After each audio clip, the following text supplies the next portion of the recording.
inches. Santa has fallen. Oh dear. Alright.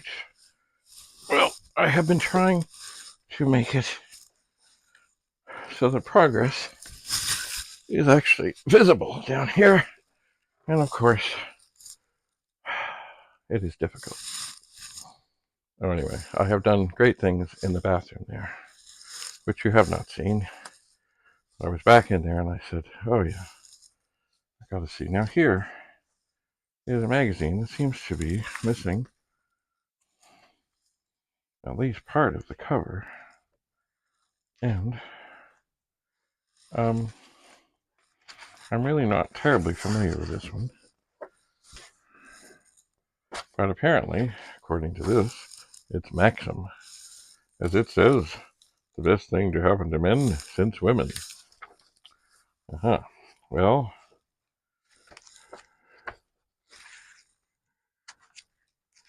I don't know about that. I do know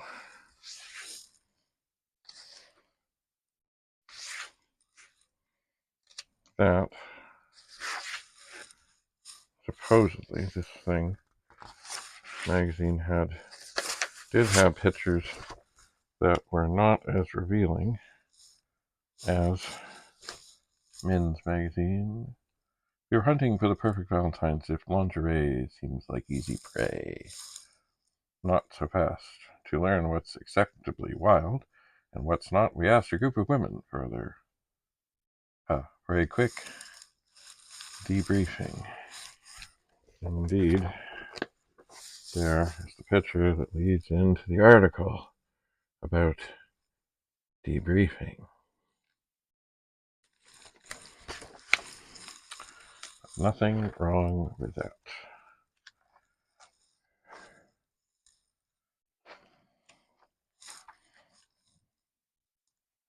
Oh my. And I don't want to think that this is an ad for Camel cigarettes. I don't know how much advertising is allowed. I don't get magazines really. Oh, there's a commercial. The human body has over 45 miles of nerves. Enjoy the ride. Wonder what they are talking.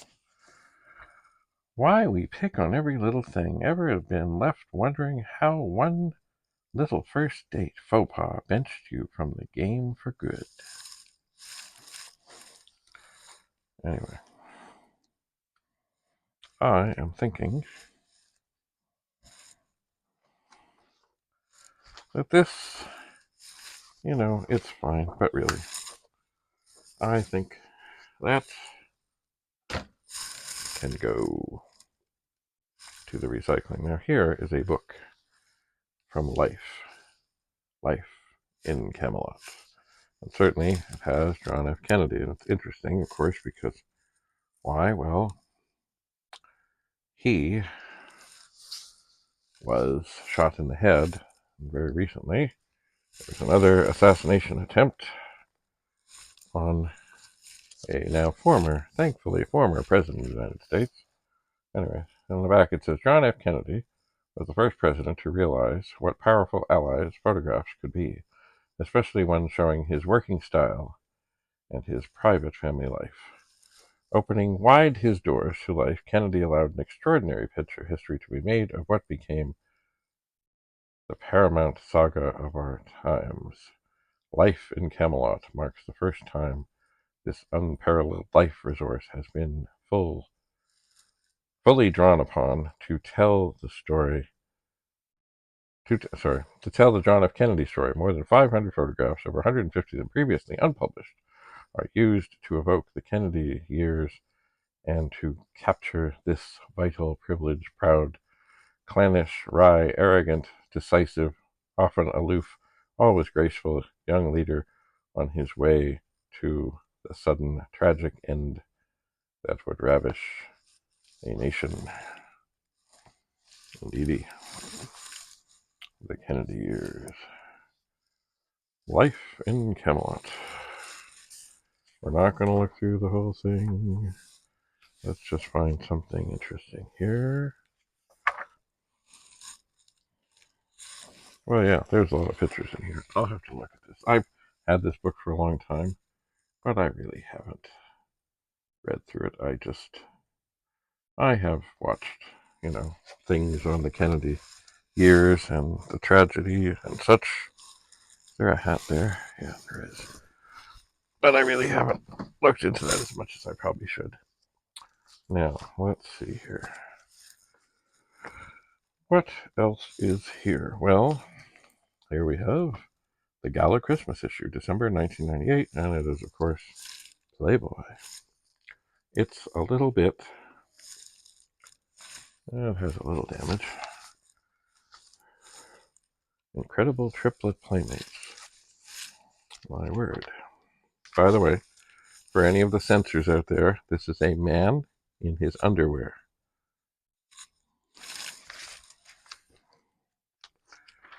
So let's see here. Oh yeah, I seem to remember the story. I might have read this. There were these triplets. They thought they had twins, and then it ended up there were three. But they had to wait to do their thing because one of them was injured. I must be careful. And I don't think they were from the United States. I could be wrong. I could be wrong. And I'm just trying to see, is the centerfold here? And no, it is not here. It is not. It is not.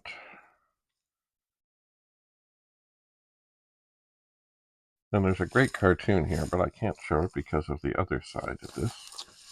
Maybe I can fold it over. No, I can't. It's just going to get into trouble here. It's a shoplifter in aisle 4. And there's Santa. And if you have... What is all that? If you have read and enjoyed Playboy over the years, you know there's this cartoon character named Granny by Buck Brown. And Shoplifter in aisle 4 shows Granny carrying Santa away. And it is, as always, hilarious. So keep in mind, that's a man in his underwear. He is not a topless woman. Anyway, here is that. Now here, what is this? It's Hustler International, 9th anniversary issue. And that does look like it has Marilyn Monroe or somebody who looks like her in the front. Good news for herpes victims, exclusive. What the porn stars really are like in bed. Larry Flint talks about his shocking life. Well, I'm not going to delve into this. Hustler, I was not a big fan of. I enjoy the mystery. Larry Flint, the controversial publisher, speaks out on drugs, sex, suicide, atheism, and more. For those that don't know the story of Larry Flint, at some point somebody took a shot at him and really damaged him tremendously. Anyway, here, talk about vintage. March 1971, Playboy magazine. 12 pages of on the girls of Holland. Candid interview with Dick Cavett. Playboy tests the mini cars. A revealing portrait of Mayor Daley. And of course, on the front, what do we have? We have a woman, but also, wait, there's the bunny. There's the bunny.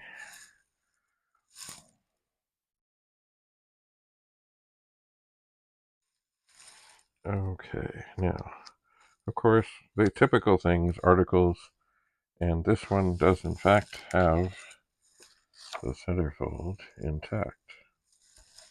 And, well, they're lovely, lovely, lovely, lovely. But really, I like the cartoons.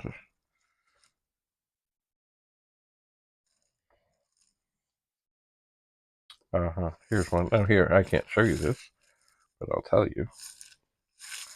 It does appear that there's a man and a woman in a post romantic situation thing. He is smoking a cigarette. They're in bed. And he is obviously a mailman. And she is saying, now that we know each other, Mr. Randolph, can't you stop referring to me as occupant? Bah. Let us check. Our microphone is still working. Good. Here we have September of 1970.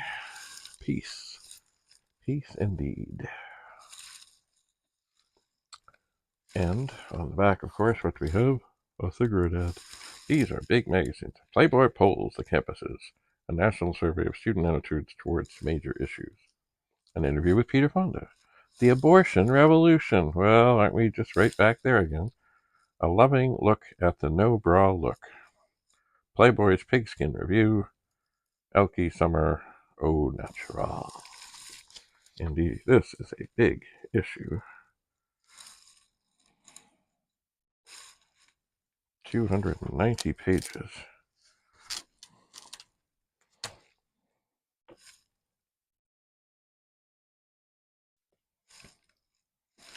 And, of course, incredible cartoons.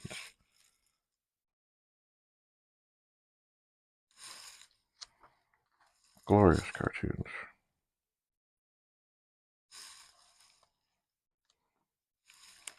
And, of course, there are some pictorials on the scene. I don't recognize any of these names, so I won't bother. Oh, look at this. This is interesting. Portable playhouse. It's a helicopter carrying a thing. Now, I know Hugh Hefner had a plane. It's a flying saucer-shaped hideaway designed for whirlybird delivery and instant livability in any clime. Oh yeah. Kind of like a little spaceship that can be just dropped down. Interesting. Oh, here's, you know what, they always put great illustrations and things. Here it is. Playboy student survey. And look, there is an apple made to look like a hand grenade. These were, remember, this was like Vietnam stuff. Not long after assassinations had happened.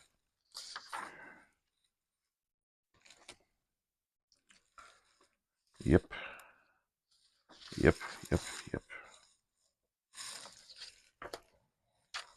Okay. So where? That looks like a...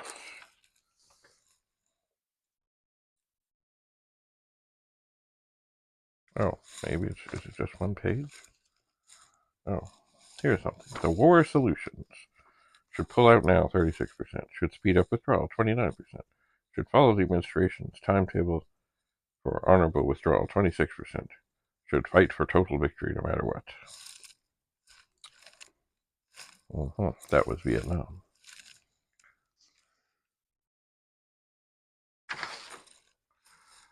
Okay, I wonder, was this the whole thing? Most important single issue. This is students back in 1970. The war in Indochina. Racial conflict. The war in Indochina, 39%. Racial conflict, 15%. The environment, 15%.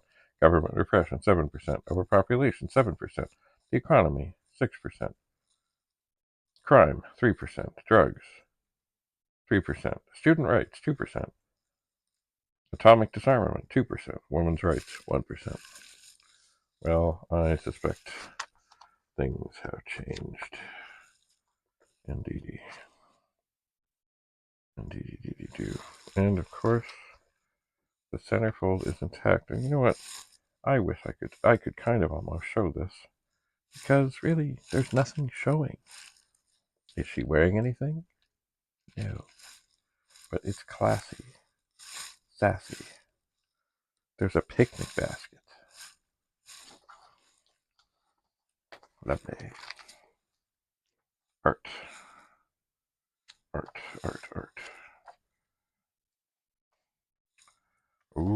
here's one. This has got, I can show this. What sort of man reads Playboy?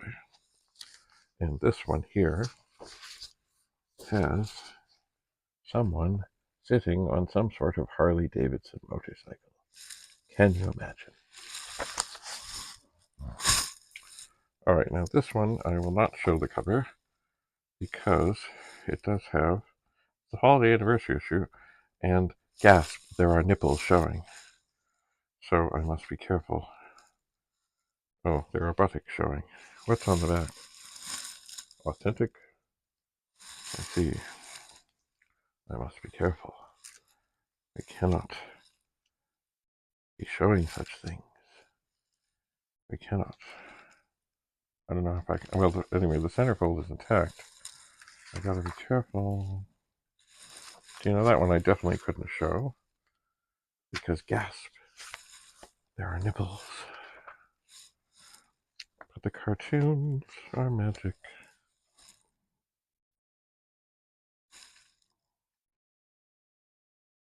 Oh yes, here's the office party. And there's this old lech guy. Obviously, probably the boss. And a woman is saying, watch out for RJ. He isn't drinking. Remember, these are things from a time gone by.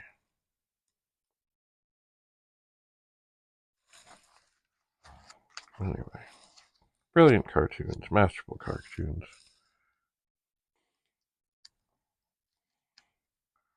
And occasionally pictures. The high cost of fame.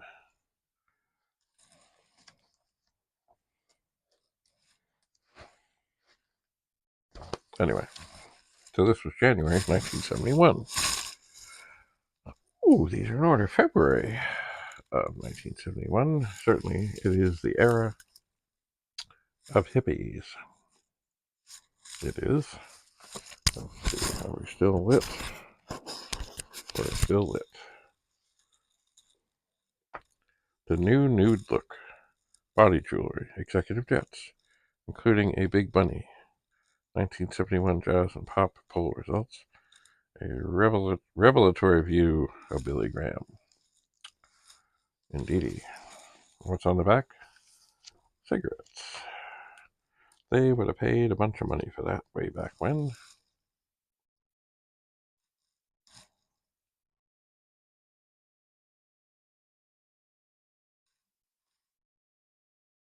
Okay, now, is the centerfold intact?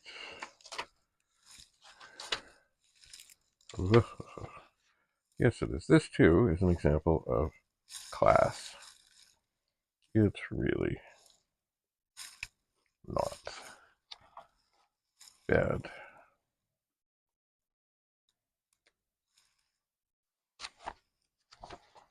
Really not. Anyway, but still, lovely picture. Kind of set in a funny tone. Kind of a gold tone. Mind you, there's a lot of gold on there. Well, what is this? Playmate Review.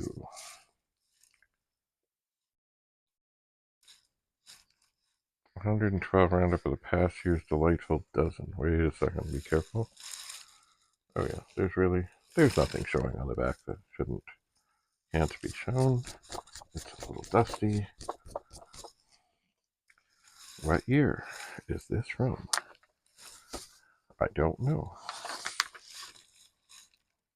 I guess it's 1991.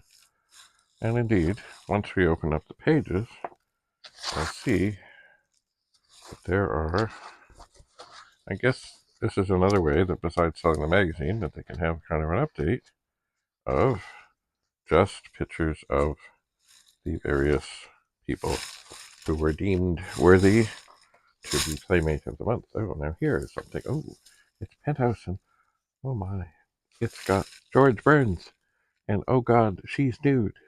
This was way back when this, Muhammad Ali, Boy George, John Travolta, Xavier Hollander, John and Yoko, Robert Vesco, Michael Cordo. I don't know who that is. Anyway, there was a scandal. See, here's the thing of modeling. a lot of models, especially when they're starting out being models, they might do things that once they're a star they would not. In other words, they might pose nude. They might. Why? Because they need the money. And they're lovely, and people are willing to pay for whatever pictures. Anyway, this Miss America girl, whose name escapes me suddenly, was found after she became Miss America that she, gasp, had posed nude. And I don't remember her name now. This one, Miss America, Vanessa Williams. That's right, with George Burns. Indeedy. Now, Penthouse is different in that it also has articles, it has ads, it has cute cartoons. I don't like the cartoons as much, but they're okay. But also, it has pictures that are perhaps, which I can't find any of, but some, which are perhaps more explicit. And I prefer ones that are more, not so revealing, more enticing. Oh, Folk Heroes, Part 17. It's, anyway, more explicit. And really, is it necessary?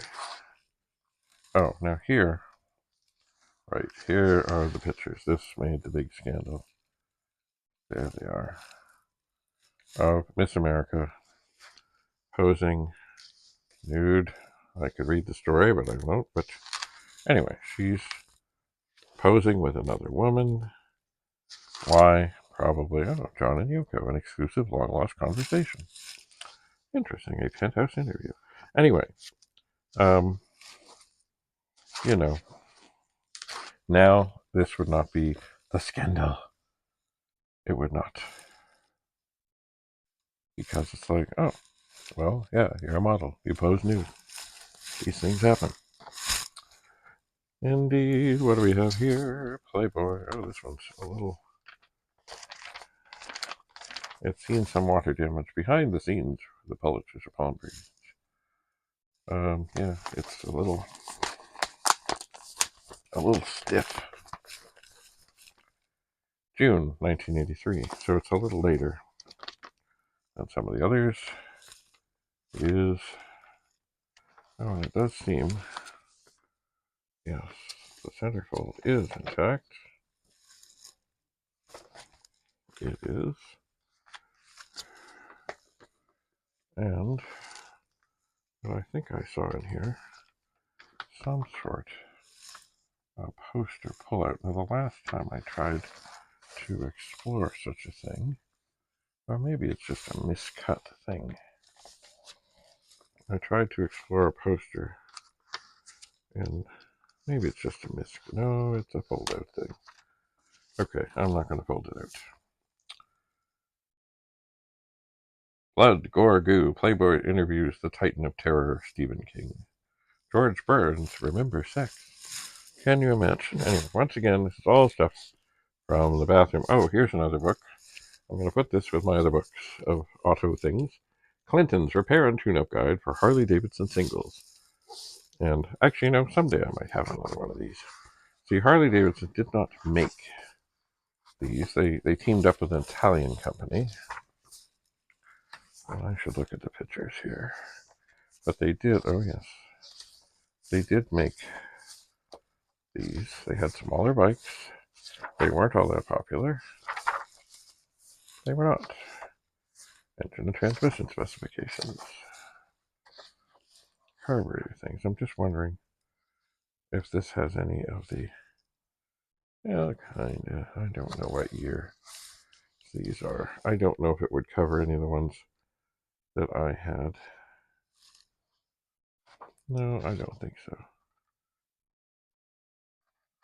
Well, we'll see. Anyway, Chilton, Harley Davidson. So this would be something that it is possible. Well, I'll take that upstairs. And perhaps when I take pictures... Oh, sorry, all two-stroke sprint models from 1947 to 1972. Cool. Last is a book by a great photographer named Boris Spremo. He has since left us. I met him a few times. I was lucky enough to meet him a few times in my life and did correspond with him a little bit. But anyway, he did a book on Toronto, and it was done.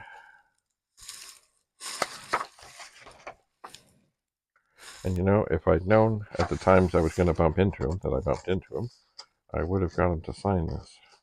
But I didn't know. It was just a fluke. I met him at Costco once. He was doing a talk at the school I was at, but nobody told me. Okay. When was this done? It was done in 1967. And you know, like,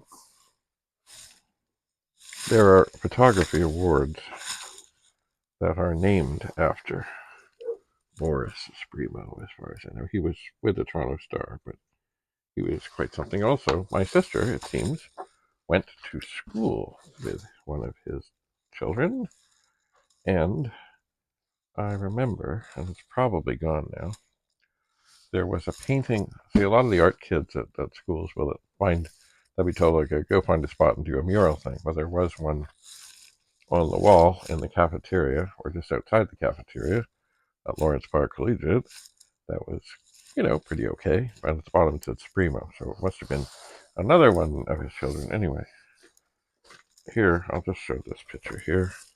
I really can't do it very well.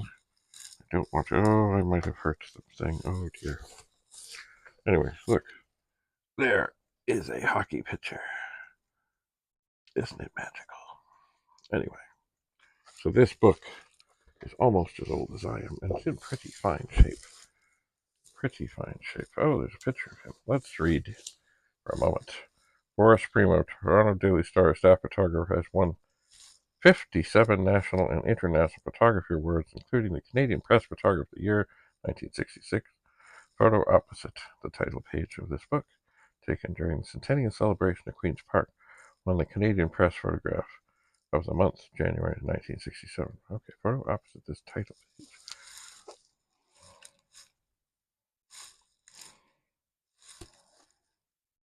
I wonder if it's, I don't know. Anyway. Photo opposite this title page. Anyway. Spremo has a degree in cinematography from the Cinematographic Institute of Yugoslavia, where he was born 34 years ago. His work is currently being displayed in the Canadian Pavilion of the 1967 World Exposition in Montreal. In Canada, only 8 years, Boris Spremo admits to a real infatuation for the city in which he now lives and says of Toronto, it's a great city to live in. You can see it growing right before your eyes. More new buildings, more nightlife, more people, more excitement. Dorothy Jane Goulding, a professional writer and native Torontonian, is best known for her work on the radio program Kindergarten of the Air as editor of the CBC Stories with John Rainey.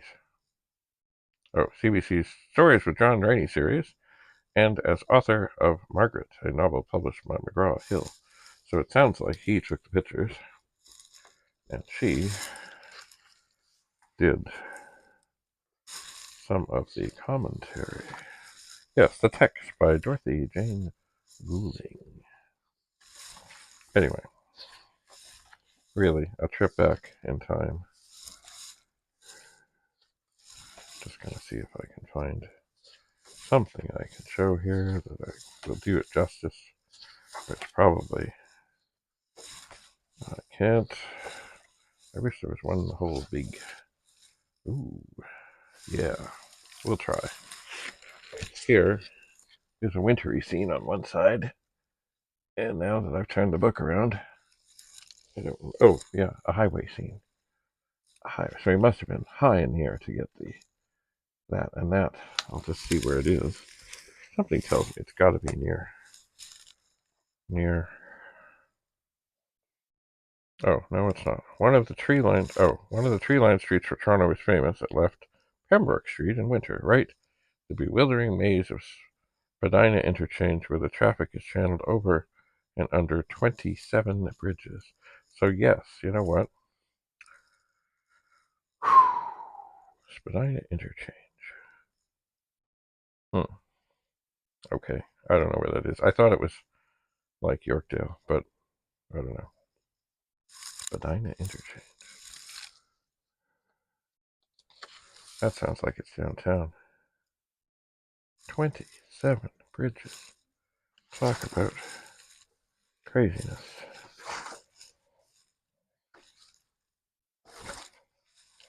Anyway, I will set this aside and keep it safe. I shall. And I wish I'd gotten to sign it, but it was not to be. Are we still recording? We are. Alright, so that is just a little bit of stuff from the bathroom. And I need to, you know what, I find, this is gotta go upstairs. I find some of the best things to hold magazines are milk crates. I really need to get more of them. Sometimes I see them advertised. I do. And not the fake ones. Here's a funny thing. They started to make fake milk crates for people to store stuff in, and they were cheap. And they were not, I don't mean inexpensive. They were cheaply made. They were the wrong size. They were crud. Real milk crates. You can stack them, pack them, rack them, and they will hold on. And they fit nicely together, kind of like Kansas soup. They're beautiful, magical. But let's make fake ones. Instead of just saying to the milk companies, hey, we're going to get some of these and sell them to people to put their records in, because records fit really nice, they came out with some other crud, which I don't think lasted long. So I really should get more of them. They are not too big, not too small, just right, and they hold magazines very well. Anyway, as I said, I think I'm just going to recycle this Maxim, which, you know, I become suspicious of doing nudity. It becomes the thing that stands out in a movie. Yes, you know what? True. Less and less nudity in movies these days. It used to be sort of, well, we must have the one, topless, nude, something scene. But not so much anymore. Not so much.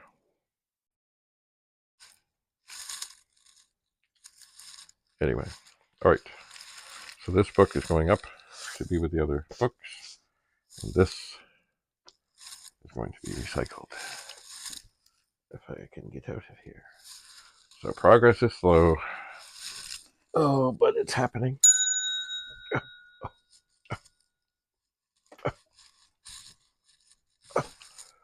All right. Put these over here.